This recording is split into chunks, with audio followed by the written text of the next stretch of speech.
Good morning, students. Today we are going to see the topic of phasor diagram, how to draw the phasor diagram for lacking power factor. Okay, today we are going to see how we are going to draw the phasor diagram for lacking power factor.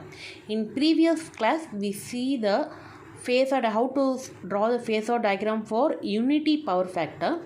Today we are going to see how to draw the phasor diagram for lacking power factor. Okay students, இன்னைக்கு வந்து நம்ம previous கிளாஸில் வந்து unity power ஃபேக்டருக்கு எப்படி phasor diagram வரையுதுன்னு பார்த்தோம். இன்றைக்கி வந்து lacking power ஃபேக்டருக்கு எப்படி ஃபேஸர் டயக்ராம் வரையுது அப்படின்னு சொல்லி பார்ப்போம். ஓகே, ஸோ ஃபஸ்ட்டு ஸ்டெப் நம்ம ப்ரீவியஸ் கிளாஸ்லேயே நம்ம பார்த்துருக்கோம். அதாவது first step we have to draw the magnetic flux as a reference, and second step we have to draw the induced EMF such that it lags by 90 degree, and we have to draw E2 in phase with E1. Okay, and we have to consider what power factor. If it is lacking power factor, we have to draw the I2 such that it lags E2 by some angle, and we have to obtain E2 such that I2R is in phase with V2, and I2X2 leads I2 by 90 degree. And next step we have to draw I2 dash exactly opposite to I2, and we have to obtain I0. The next step we have to obtain the I1 current and E1, and finally we have to obtain the V1 value. Okay, in previous கிளாஸில் நம்ம பார்த்துருக்கோம். First நம்ம ஃப்ளக்ஸை வந்து ரெஃபரன்ஸாக வரைவோம், அதுக்கு அடுத்தது இஎம்எஃப்பை வரைவோம், இ1 வரைவோம், இ2வை இன்ஃபேஸ் வித் இ1 வரைவோம், நெக்ஸ்ட்டு வி2 அப்டைன் பண்ணுவோம், I2 கரண்ட் லேக்கிங் பவர் ஃபேக்டராக இருந்தால் V2க்கு லேக்கிங்காக வரைவோம்.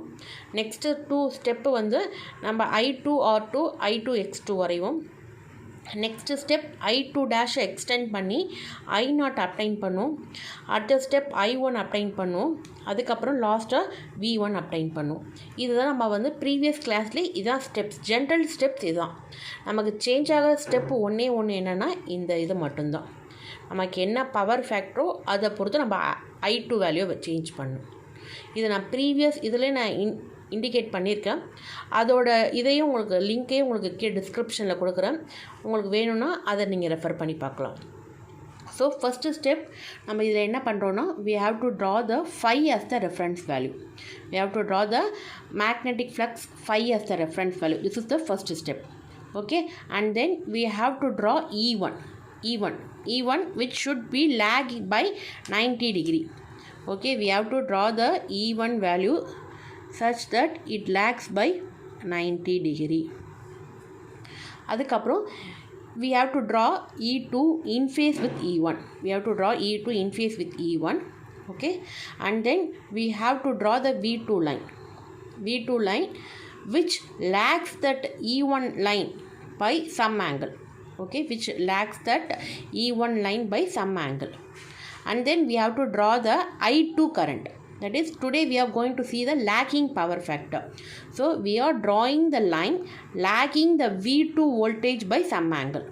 Okay, since we are considering the I2 lagging power factor, we are drawing the I2 line lagging by some value. Okay, in next step, in phase with V2 there will be I2R2 component. In phase with V2 there will be I2R2 component. Okay, and then perpendicular to I2R2 there lies the I2X2. Okay, perpendicular to I2R2 there lies the I2X2 component. So the vector addition of I2R2 and I2X2, it will be the V2 line. Vector addition of I2R2 and I2X2, it will be a V2 line.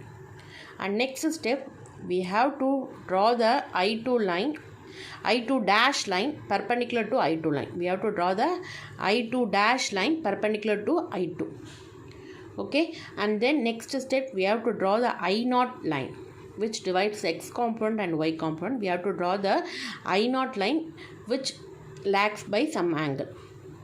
Okay, and next step is the vector addition of I2 dash and I0 will be the I1 value. Vector addition of I2 dash and I0 will be the I1 value.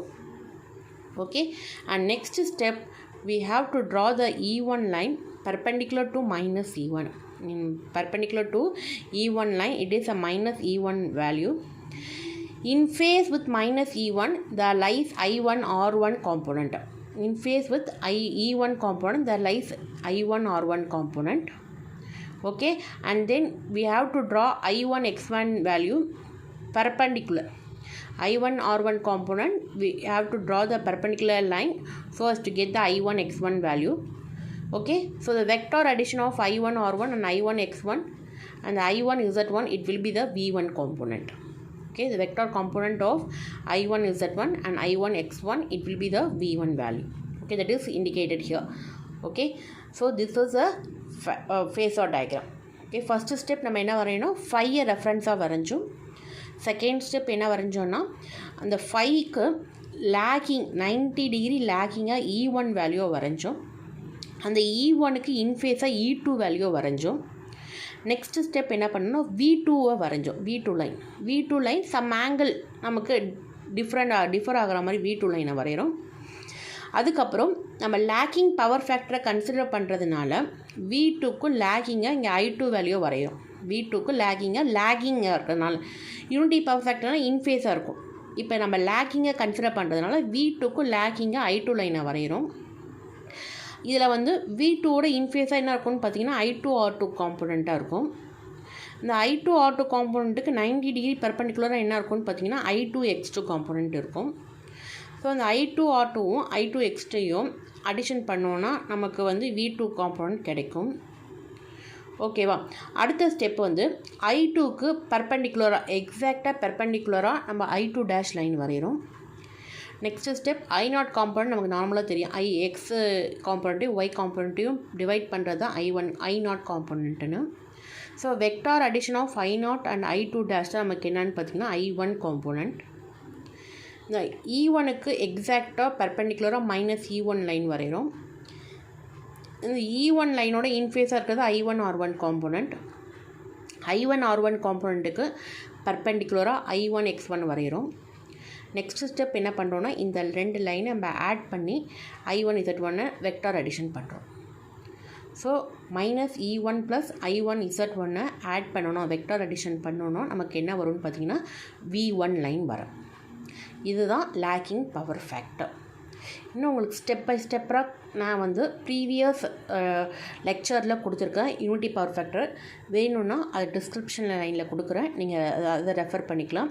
So this is the steps we have to follow for drawing the phasor diagram for transformer in case of lacking power factor. என்னோட lecture உங்களுக்கு பிடிச்சிருந்ததுன்னா subscribe பண்ணுங்கள், உங்கள் ஃப்ரெண்ட்ஸுக்கு share பண்ணுங்கள், like பண்ணுங்கள். Thank you students, thank you.